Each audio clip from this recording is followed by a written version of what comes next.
آپ صلی اللہ علیہ وسلم نے فرمایا تقوی یہاں ہوتا ہے، اور اشارہ فرمایا سینے کی طرف، دل میں تقوی ہوتا ہے، اور تقوی اہل تقوی سے سیکھا جاتا ہے، خوف خدا، اس میں زبردست قوت ہے تقوی میں، اور امن پوشیدہ ہے، ہزارہا امن اس میں پوشیدہ ہے تقوی میں، اللہ کے خوف میں۔ مولانا روم فرماتے ہیں درجہ در خوف ہزارہ ایمنی، در سواد چشم چندی روشنی۔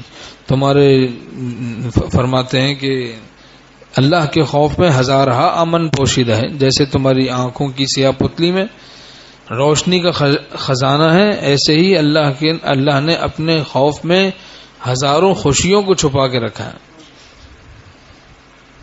حضرت مولانا شاہ عبد الغنی پھول پوری رحمۃ اللہ علیہ فرماتے تھے لطف اتنے اٹھائے ہیں کہ دل جانتا ہے، غم اتنے اٹھائے ہیں کہ دل جانتا ہے، لطف اتنے اٹھائے ہیں کہ دل جانتا ہے، غم اتنے اٹھائے ہیں کہ دل جانتا ہے۔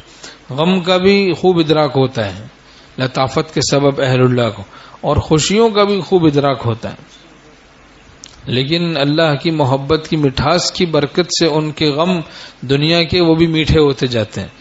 جیسے ہمارے شیخ فرماتے تھے کہ خربوزے کڑوے جب سکرین لگی ہوئی چھری سے کاٹے جاتے ہیں تو وہ میٹھے ہو جاتے ہیں، ایسے جو دنیا کے کڑوے غم اہل اللہ کے دل میں آ کر اللہ کی محبت کی برکت سے میٹھے ہوتے جاتے ہیں۔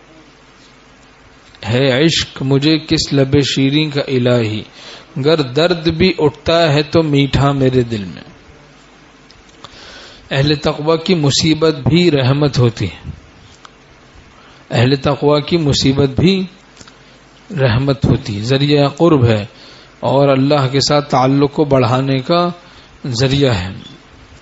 ہمارے شیخ رحمۃ اللہ نے فرمایا آپ تک لائی جو موجے رنج و غم، اس پہ قرباں سینکڑوں ساحل ہوئے۔